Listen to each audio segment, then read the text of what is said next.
आपने startup founders की stories तो बहुत सुनी होंगी। Shark tank, unicorns, funding rounds, billion dollar valuations. लेकिन एक सिंपल क्वेश्चन है, इंडिया के स्टार्टअप बूम ने आम लोगों के लिए क्या किया, आपके लिए क्या किया? क्या स्टार्टअप सिर्फ इन्वेस्टर्स को अमीर बना रहे हैं या वाकई जॉब्स भी क्रिएट हो रही हैं? ये सवाल इसलिए क्योंकि इंडिया में पिछले 10 सालों में स्टार्टअप शब्द लगभग हर शहर तक पहुंच गया है। अब सरकार का एक बड़ा दावा आया है। यूनियन मिनिस्टर जितेंद्र सिंह के मुताबिक इंडिया के स्टार्टअप इकोसिस्टम ने पिछले 10 सालों में 25 लाख जॉब्स क्रिएट की हैं।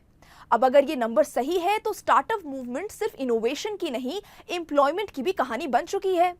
Addressing the RISE Conclave 2026 in Bangalore, Science and Technology Minister Jitendra Singh said that India now hosts about 2.3 lakh startups, up from roughly 340 to 400 a decade ago, making it the world's third largest startup ecosystem. सोचिए, एक decade पहले startup का मतलब ज्यादातर बैंगलोर या गुड़गांव होता था। आज टियर 2 और टियर 3 सिटीज भी स्टार्टअप मैप पे नजर आ रही हैं।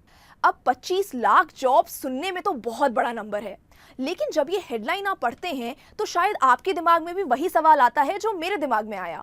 अगर स्टार्टअप्स ने वाकई 25 लाख जॉब्स क्रिएट किए हैं तो क्या आपको उनमें से एक जॉब मिली, या आप किसी ऐसे इंसान को जानते हैं जिसे मिली? क्योंकि इंडिया की एम्प्लॉयमेंट स्टोरी थोड़ी कॉम्प्लिकेटेड है।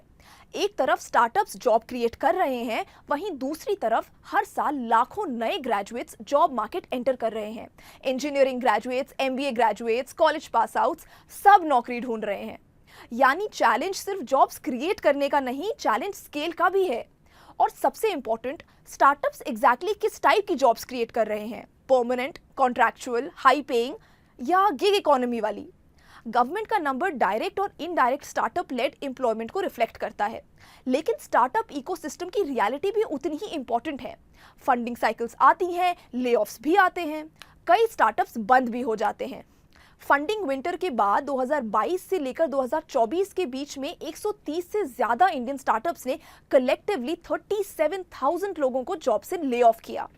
एडटेक सेक्टर सबसे ज्यादा इंपैक्टेड रहा, जहां बायजूस, अनअकैडमी और दूसरे स्टार्टअप्स ने बड़े बड़े जॉब्स कट किए।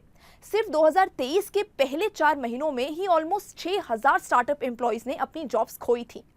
जुलाई 2025 से लेकर 2026 के शुरुआती महीनों तक इंडियन स्टार्टअप्स में अराउंड 4,500 से ज्यादा एम्प्लॉयज को ले ऑफ किया गया। एक्सपर्ट्स कहते हैं कि इसके पीछे फंडिंग प्रेशर, प्रॉफिटेबिलिटी पर बढ़ता फोकस और लीन टीम्स के साथ काम करने की स्ट्रैटेजी रही है। यानी स्टार्टअप की दुनिया में ग्रोथ और रिस्क दोनों साथ साथ चलते हैं।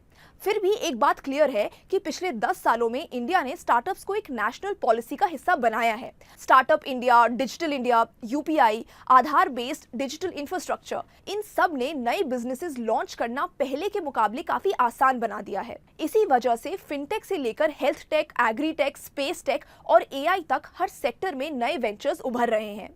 तो शायद असली स्टोरी 25 लाख जॉब्स की नहीं है, असली स्टोरी है इंडिया की इकोनॉमिक मॉडल में आ रहे चेंजेस की। एक वक्त था जब नौकरी का मतलब सरकारी नौकरी या बड़ी कंपनी में जॉब होता था। आज एक नया मॉडल उभर रहा है जहां स्टार्टअप्स सिर्फ जॉब नहीं दे रहे, बल्कि नए इंडस्ट्रीज क्रिएट करने की कोशिश कर रहे हैं। लेकिन अगला सवाल ये भी है कि इंडिया ने स्टार्टअप्स तो बना दिए, लेकिन क्या वो इंडिया के यूथ को एक स्टेबल, रिस्पेक्टेबल और उनके स्किल्स को जस्टिफाई करने वाली सैलरी दे सकता है? क्या इंडिया ग्लोबल टेक्नोलॉजी लीडर्स बना पाएगा? क्योंकि वैल्यूएशन हेडलाइंस बना सकती हैं, लेकिन लॉन्ग टर्म सक्सेस का असली टेस्ट होता है इनोवेशन, प्रॉफिटेबिलिटी और सस्टेनेबल जॉब्स से।